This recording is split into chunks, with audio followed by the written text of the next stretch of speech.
Hello everyone! So again, I'm back. So this is Miss Caranza, licensed real estate broker based in Cavite. And right now, I'm just going to make a short vlog regarding sa progress and construction update ng ating Estancia Enclaves East. So ayan na yung gate natin. Tapos na siya. Ayun, so pintura na lang and landscape na lang yung kulang dyan. And good to go na yung ating napakaganda at napakalaking elegant gate dito sa ating Estancia Enclaves East Phase 1. So, ayan po, actually, lumilibot lang po ako dito kasi I did a vlog para doon sa isang client ko po na nakapag-purchase ng kanyang corner lot dito sa Estancia. So, ayan, lapit lang tayo konti para at least you would have the more better view sa ating gate. Ayan. So, itong kabila, tapos na talaga yan. So, may ilan-ilan na lang po dyan na kinoconstruct pa. Pero, according to the engineer, there are already 15 families na talagang naka-move in na doon. So, that is a good news. Kasi nga po, yung mga ibang kliyente ko po na naglo-look forward na upon the loan approval and the loan contract signing with the bank, if makakalipat na, yes, hindi na kayo matatakot na lumipat kasi may 15 families na talagang nakatira doon. Ayun, ang ganda dito. Itong phase na to, actually po, nilaunch namin to actually last year lang, 2025, but look, tinan nyo naman po, ang bilis ng construction. Ito naman talaga din yung may pagmamalaki ko talaga sa developer natin, kay Raymond Land. Kahit hindi pa po nabibenta yung property, hindi pa yan nare-reserve o nababayaran yung down payment, basta nasa schedule for construction, tatapusin nila yan, gagawin nila yan. Ayun po, so, yun yung masasabi ko, talagang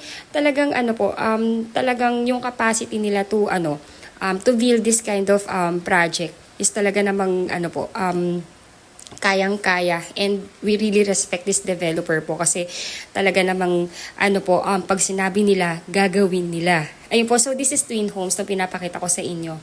So, again, Twin Homes po is complete finish with tiles na yan. So, Twin Homes, from the word Twin Homes, dalawang unit lang po yan na magkatabi. So, para ka na rin naka-single attached kasi po may extra lot ka sa gilid. Yung lot mo sa gilid, you can use it for your 2-car garage. Pwede mo rin i-extend if you want another room sa baba kasi malaki talaga yung lot. Ayun po, so, so we have available ready for occupancy and may pre-sailing din po. Pero, mas madalas mong kinukuha sa amin dito is yung ready for occupancy na or yung pwede nag-ma-turn over this year. Kasi nga po, syempre, actually, naka-promo rin kasi yung down payment namin which is around 2% lang yung down payment. So, napakaliit lang po nun which is about 59,000. If you reserve your unit, you can pay your 59,000 down payment within the month na nag-reserve kayo. And, hintayin nyo lang yung approval ng bank. Pag may approval na, ayun, pwede nang ma-turn over yung unit. So, easy as 1, 2, 3 lang yan.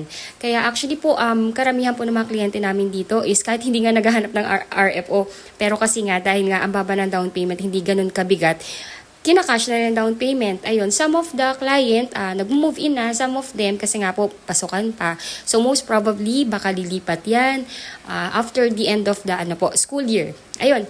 So, ayan po, iniikot-ikot ko lang kayo. So, ayun, medyo mabilisan lang to. Gusto ko lang talagang ipakita yung construction update. Kasi talagang nakaka-proud. Kasi last year lang to, 2025 lang namin to in-start na ibenta. Pero right now, almost done. Ayun po, so if you think po na nakakatulong po ako sa inyo para magkaroon ng update and na-entertain ko na rin po kayo, please do me a big favor. Please subscribe and hit the bell button found in the lower right of this video screen. Ayun po, yung number ko po at yung number ng aking agents andito sa video na to. So if you want to reserve your unit, please consider us to be your partner, broker, and agent in your journey sa pag-invest and pagkuha ng inyong family home dito sa Pilipinas, here in Estancia Enclaves. Ayun po, thank you so much for watching. Ayun po, add nyo na rin po ako sa aking sa aking Facebook account which is Say Caranza. Follow me in my YouTube channel, TikTok, and Facebook page which is search nyo lang Discounted Homes of Pinoy. Thank you!